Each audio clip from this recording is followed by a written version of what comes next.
அருமறை முதல்வனை ஆழிமாயனை கருமுகில் வண்ணனை கமலக்கண்ணனை திருமகள் தலைவனை தேவதேவனை இருபத முளரிகள் இறைஞ்சி ஏற்றுவான். எல்லாம் வல்ல திருவரங்கத்தான் கிருபையினால் நாம் இந்த வில்லி பாரதம் அனுபவித்து கொண்டிருக்கிறோம். நாரத மகரிஷி வருகிறார் தர்மபுத்திரனை காண. உன் தந்தை ராஜசூய யாகம் செய்ய வேண்டும் என சொன்னார்.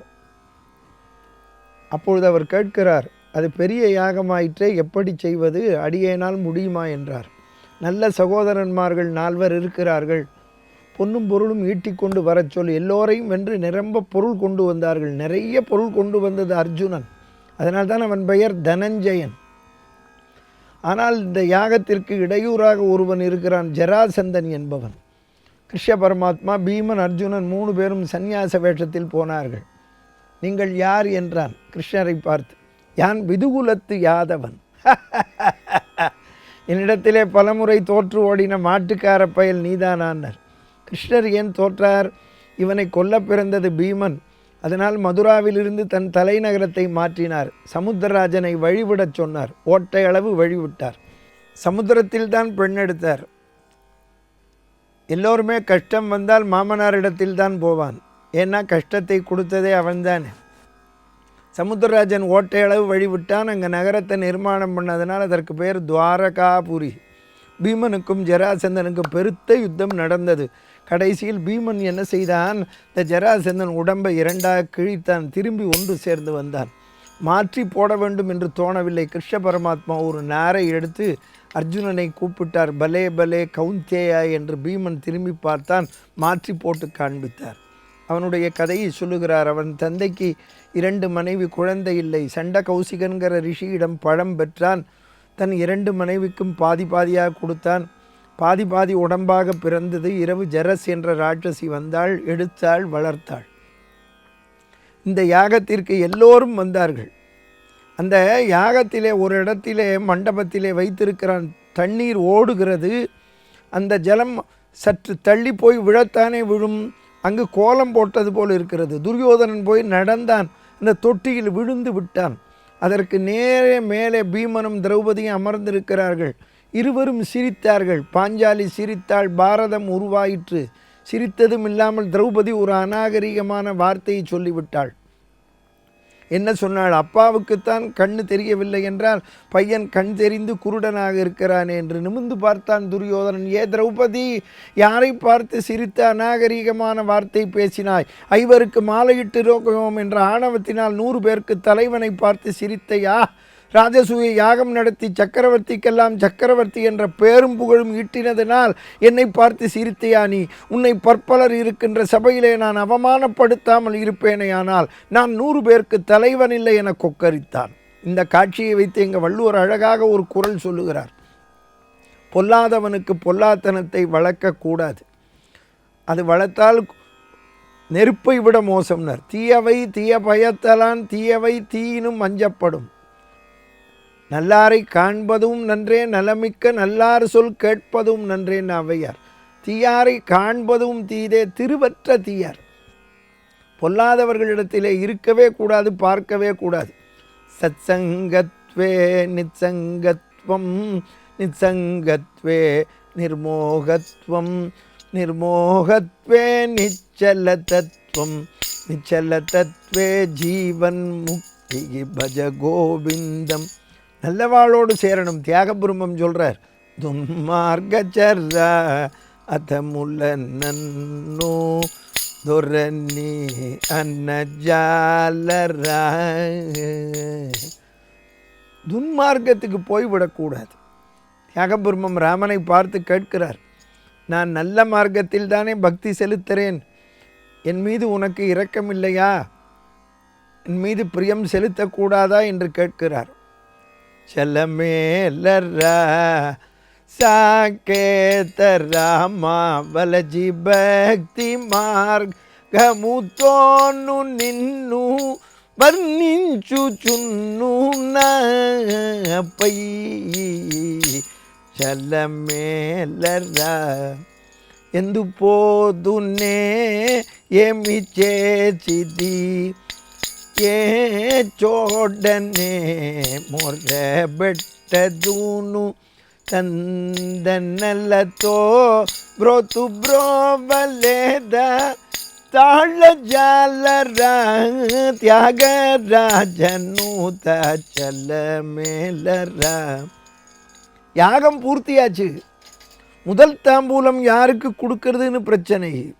தர்மபுத்திரர் கேட்குறார் பீஷ்மாச்சாரியரை, பிதாமகனே யாருக்கு முதல் தாம்பூலம் கொடுப்பது? வேதத்தை 4ஆக வகுத்த வியாச மகரிஷி இருக்கிறார், அவரை கேள். எப்போவுமே இளைஞர்கள் தெரிஞ்சுக்கணும், நாமே செலவழிக்கலாம், எல்லாம் செய்யலாம், நிர்வாகம் பண்ணலாம், பெரியோர்களை கேட்க வேண்டும். நம்மையோட வயதில் பெரியவர்களை கேட்க வேண்டும்.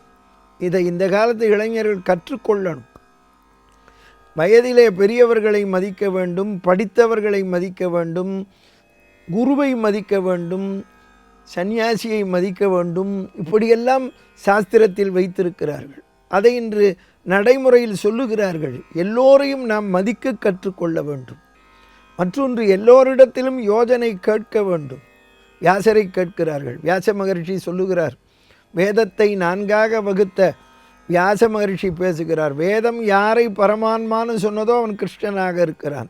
பிரம்மண்யோ தேவகி புத்திரகா சர்வம் விஷ்ணுமயம் ஜெகத். தீட்சிதர் பாடுறார், அம்பாள் பக்தர் பாடுறார், சர்வம் விஷ்ணுமயம் ஸ்ரீ சத்யநாராயணம்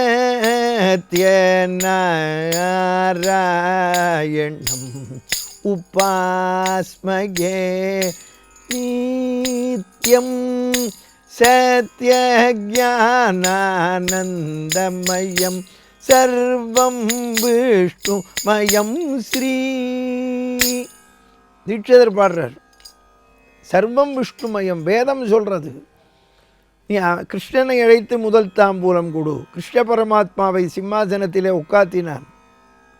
நாமே செய்யக்கூடாது என்று தர்மபுத்திரன் தன் சிறிய தாயாரின் மகனான நகுலனை அழைத்து பாத பூஜை செய்ய சொல்லுகிறார். யார் பாத பூஜை செய்தாலும் திரௌபதி தான் தீர்த்தம் விட வேண்டும். திரௌபதி தீர்த்தம் விடுவதற்கு தயாரானாள். ஏ தர்மபுத்திரா, நிறுத்து உன் முதல் தாம்பூலத்தை. யாருக்கு முதல் தாம்பூலம் தருகிறாய்?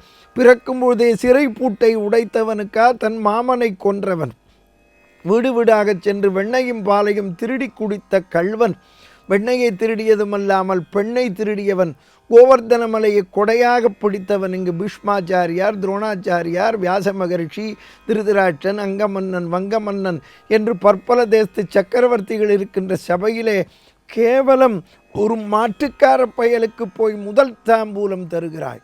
இதை நாங்கள் ஒரு காலும் ஏற்றுக்கொள்ள முடியாது, வெட்கம் என்று சொல்லிவிட்டு சபையை விட்டு வெளிநடப்பு செய்தான். முதல்ல வெளிநடப்பு செய்யணுங்கிறத கொண்டு வந்ததே இவன் தான். இவன் வேற யாரும் இல்லை, சிசுபாலன். பீமன் கையில் கதையை எடுத்து விட்டான். டேய் சிசுபாலா! அப்பொழுது பீஷ்மர் பேசுவார், சபையிலே ஒருவருக்கொருவர் தாக்கி கொள்ளக்கூடாது, சபாநாயகர் இருக்கிற பொழுதுன்னர். இந்த தர்மத்தை அப்பொழுதே பீஷ்மர் சொல்லி இருக்கிறார். கிருஷ்ண பரமாத்மா சிரித்தர், சிசுபாலனை பார்த்தார். நீ என்னை 100 முறை நொந்து பேசும் வரை பொறுத்து கொள்வேன் என்று உன் தாயிடத்திலே பிரதிஜை செய்திருக்கிறேன். இந்த சிசுபாலம் பிறக்கிற போது 3 கண்ணு 4 கையோடு பிறந்தான். அப்பொழுது அவன் அம்மா அசரீர் சொல்லித்து, யார் மடியிலே வைத்து கொஞ்சும் பொழுது 3வது கண்ணும் 2 கையும் மறையிறதோ அவன்தான் யமன்னு. இந்த அம்மா வரவாழ்ட்டெல்லாம் கொடுத்து பார்த்தா ஒருத்தர்ட்டையும் மறையில். கடைசியில் கிருஷ்ண பரமாத்மா போனார், அத்தை உனக்கு குழந்தை பிறந்திருக்காமேன்னு. அவன் அம்மா என்ன பண்ணா, அந்த குழந்தைய கொடுத்தா. கிருஷ்ணர் மடியில் அப்படி வச்சு கொஞ்சினர். கொஞ்சின உடனே என்னாச்சு, 3வது கண்ணும் 2 கையும் மறைஞ்சது. நீ தான் கொல்ல போறியான்னு கேட்டார். எனக்கு ஒன்றும் தெரியாது, நீ சொல்லி தான் தெரியும்னா. மகா திருடன், கபட நாடகன். அவன் இப்போ தெரியாத மாதிரி நடிக்கிறான். இதான் பகவான்கிட்ட கற்றுக்கணும். அவன் எல்லாம் தெரிஞ்சு எல்லாத்தையும் நடத்தி ஒன்றும் தெரியாத மாதிரி இருந்தான். நமக்கு ஒன்றுமே தெரியாமல் எல்லாம் தெரிஞ்ச மாதிரி இருக்கும். அதுதான் பகவானுக்கு நமக்கும் உள்ள வித்தியாசம். அவன் மாயோன், நாம மாட்டின்னுக்கிறது மாயை. அவன் சிரித்தான், 100 முறை உன்னை நொந்து பேசுகிற வரைக்கும் பொறுத்துக்கோன்னா அவன் அம்மா. அதைத்தான் இப்போ சொன்னார், சிசுபாலா நீ 100 முறை பேசிவிட்டாய், இனியும் நான் பொறுக்க மாட்டேன் என்று சொல்லி சக்கரத்தை விடுத்தார். அவன் தலையை எடுத்தார். அப்பொழுது தர்மபுத்திரர் வருத்தப்பட்டார் நாரத மகரிஷியிடம். இதுக்கே நீ வருத்தப்படுகிறாயே, உன்னால் உன் குலம் அழியும்னர். இதனால்தான் நேயர்கள் எல்லோரும் பக்த கோடிகள் எல்லோரும் தெரிந்து கொள்ள வேண்டும். பின்னால் நடப்பதை நாம் தெரிந்து கொண்டு என்ன செய்ய போகிறோம். அதனால் இந்த தொலைக்காட்சியில் பாரதம் கேட்கிற அடியார்கள் பின்னால் சொல்ல போகிறேன் நலச்சரித்திரம், அதிலேயும் சொல்ல இருக்கிறேன். தயவு செய்து ஓயாமல் ஜோதிடம் பார்க்காதீர்கள். ஒரு தடவை பார்க்கணும், கல்விக்கு பார்க்கணும், வியாபாரத்திற்கு பார்க்கணும், திருமணத்திற்கு பார்க்கணும். அதோடு சரி, தினந்தோறும் பார்க்கவே கூடாது. அது பார்த்தால் நமது மூளைக்குத்தான் ஆபத்து, நம்முடைய மனதிற்குத்தான் கஷ்டம் வரும். உன்னால் உன் குலம் அழியும்னார் தர்மபுத்திரம் விட்டிருக்கலாம். தர்மபுத்திரர் ராத்திரி பூரா தூங்கலை, துரியோதனனும் தூங்கலை. அவன் ஏன் தூங்கவில்லை? இவ்வளவு ஐஸ்வர்யத்தை அடைந்து விட்டானே, அவன் இவ்வளவு ஐஸ்வர்யத்தை பெற்று விட்டானே, அவனிடத்திலிருந்து ஐஸ்வர்யத்தை அபகரிக்க வேண்டும். இதனால் இளைஞர்கள் எல்லோரும், இந்த காலத்து இளைஞர்கள் நன்றாக தெரிந்து கொள்ள வேண்டும். பிறரிடத்திலே இருக்கக்கூடிய ஐஸ்வர்யத்தை பற்றியோ அவருடைய பெருமைகளை பற்றியோ மற்றவர்களை பற்றியோ நாம் பொறாமைப்படக்கூடாது. நமக்கு எதற்கு பொறாமை? அதைத்தான் வள்ளுவர் சொல்கிறார். ஒருவன் பொறாமைப்படுவானேயானால் தகாத வார்த்தை வரும், மாற்றான் பொருளை அடைய வேண்டும் என்ற எண்ணம் வரும்.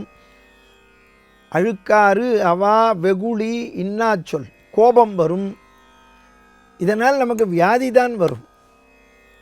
நாம் ஒரு உத்தியோகத்துக்கு போகிறோம் என்றால் நாம் என்ன வேலை பார்க்கிறோம் அதோடு இருக்கணும். இவன் நம்மை விட சம்பாதிக்கிறானே, அவன் நம்மை விட சம்பாதிக்கிறானே, அந்த வியாபாரி நம்மை விட வியாபாரம் நன்கு செய்கிறானே என்றெல்லாம் பொறாமைப்படக்கூடாது. நமக்கு என்ன உண்டோ அதை செய்தாலே போதும். அதைத்தான் இங்கே தெரிந்து கொள்ள வேண்டும். ஆதிசங்கர பகவத்பாதற்ற சிஷ்யன் கேட்கிறான், கிம் துக்ககா, துயரம் எதுன்னு கேட்கிறான். பின்னால் யட்ச பிரசனத்தில் இருக்குது, இருந்தாலும் இப்போவும் சொல்கிறோம். அசந்தோஷகா, திருப்தி இல்லாமல் இருத்தல். அதனால்தான் மனதிலே பக்குவம் வேண்டும்.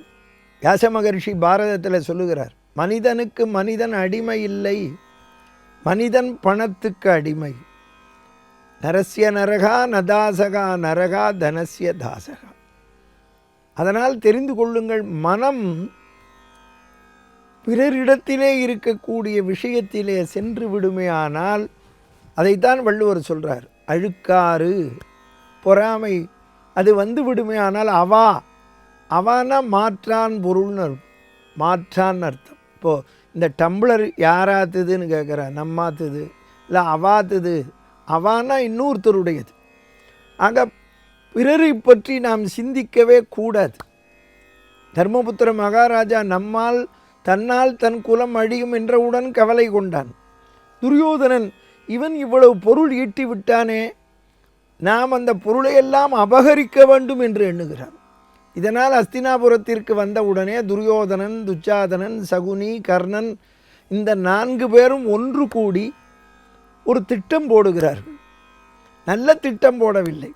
அதனால் நாம் எல்லோரும் ஒன்று கூடலாமே தவிர நல்லது செயலாற்ற வேண்டும் என்று எண்ணம் வேண்டும். அதனால் துரியோதனனை போல் இருக்கவே கூடாது. அந்த எண்ணம் இருக்குமே ஆனால் நமக்கும் கஷ்டம், சமுதாயத்துக்கு கஷ்டம், பிறருக்கும் கஷ்டம்.